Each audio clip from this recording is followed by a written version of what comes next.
Hey folks, welcome back to Less Magic, More Gathering. Hello! We're doing our brainstorming for our Lathnu Hellion Lathnu deck. Hellion.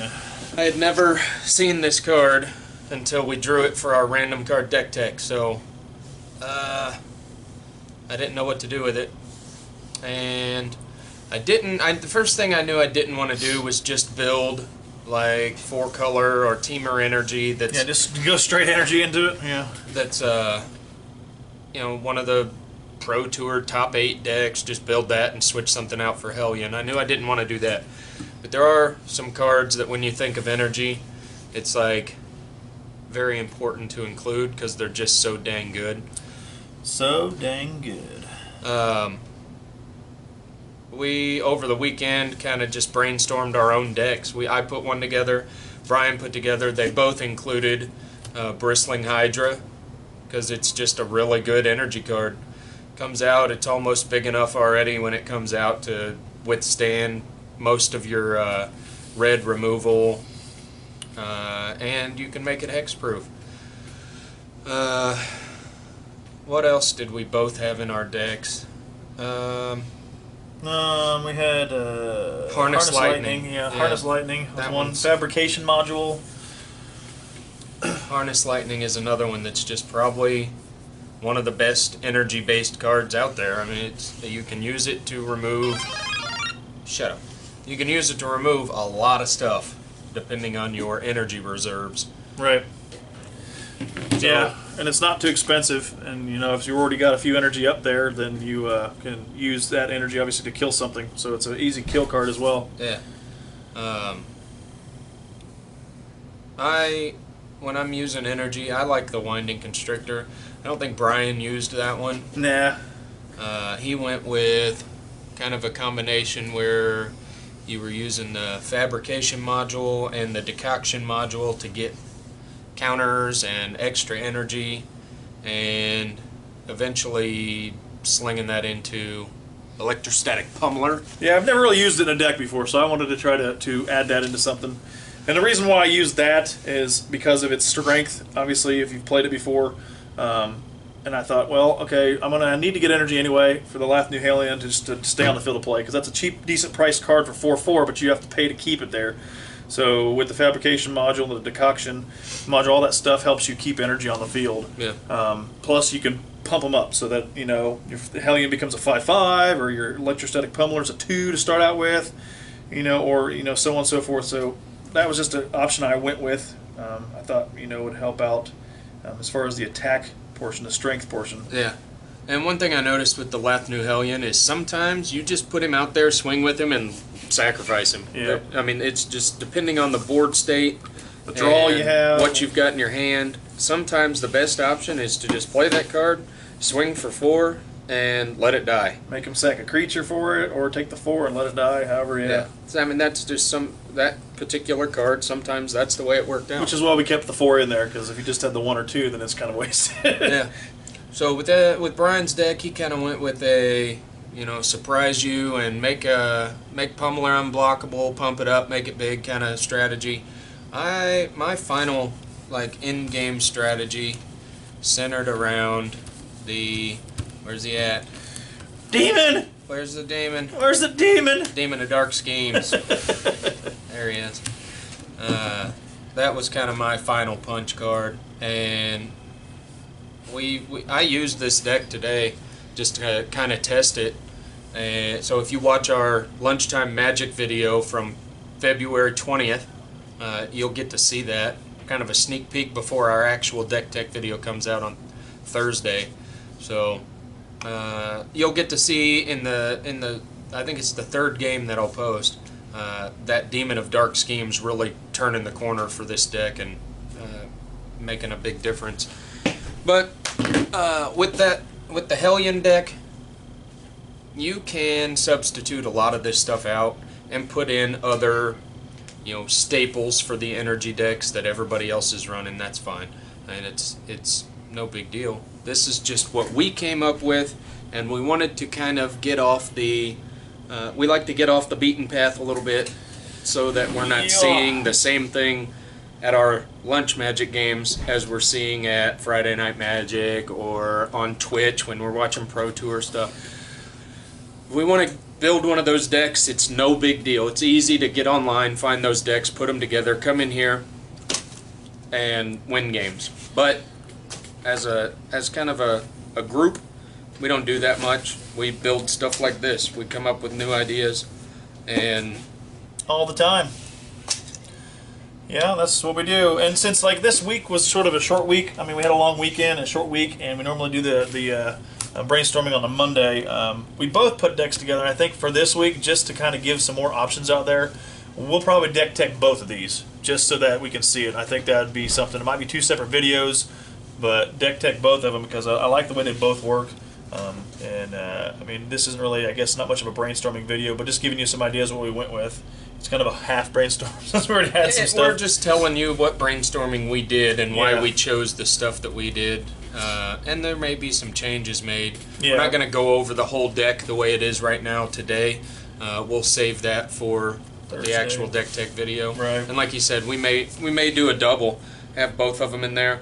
They're pretty similar, really, and it was strange that it turned out that way, being as we only had one card to start with, but the 2 decks have a lot of similarities between them. And when you're using a card like that, it starts out with energy, so it's kind of expected that you would have similar decks, but yeah.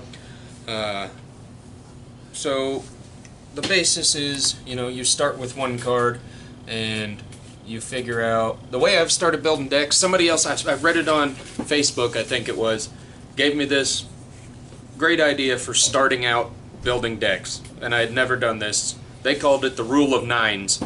So you start out, you run 24 lands, and you run 4 copies of 9 cards. That gives you your full 60 card deck, no more, no less. And then you test it and see how it works. You get some good ideas, you figure out what's working the best. You can replace some things, minimize from there, but it gives you a really solid foundation for building new decks with new stuff that you're maybe not comfortable with or not used to. It gives you a really, really solid base to build off of. And then if you need to make some changes and run 2 of something and 2 of another, or maybe you need a little bit more to protect yourself, you can, switch out a few things. It just depends on the situation after you're testing. That's the key, is once you get the deck built, you got to test it, and then sometimes you got to tweak it. You got to either tweak it or just put it in the trash bin. We've had a few of those, trust me. I've put decks together before and brought them in here, ran them multiple times, and just realized that the deck sucked. Tweaking didn't really help. And there was tweaking wasn't going to help. It was just a bad concept. So put it in the trash bin, start over. Put it in the trash bin. What do you got? Anything else? No, not really. I mean, I guess just the brainstorming thing is like if you're still new to the game, but you want to really learn how the game works. I think this in itself, like, it gets you to understand like a lot of the cards that you don't know are out there. Like you pick a random card like we're doing right now, and you'd be surprised. You'd be like, oh, and we've been playing for a little bit, so even all the new standard cards, we're like, man, I didn't even think about this card. It really like. Kicks up the dust, and like you start to learn so much more about the cards that you've seen but never really did anything with. So I think this is a great way to just kind of get your mind on knowing what works with what or what can work with what, and then make something, and then just try it out and see what happens. So that's why we're doing this. I mean, for benefit of others plus ourselves. Heck, we learned tons of stuff in the last 3 months probably. Yeah. Started doing this stuff about this game. And another thing I'd recommend, and we're not getting paid for any kind of sponsorship or anything. I'm just going to show you what I use. I use this app called MTG Unofficial. It lets you build decks in here. You can go in, and this is really where I start out. You can search the text on the card for energy. Do a search, and it'll bring up. It'll bring up every card that has the word energy in it. So then you narrow it down by color or cost, depending on what phase of the building process you're in. If you're just starting out, you might want to search for everything energy just to kind of get an idea where to go. You can shrink it down to creatures if you want to start with the creature base. You get the one that you're looking with to start with, like we start with the Lathnu Hellion.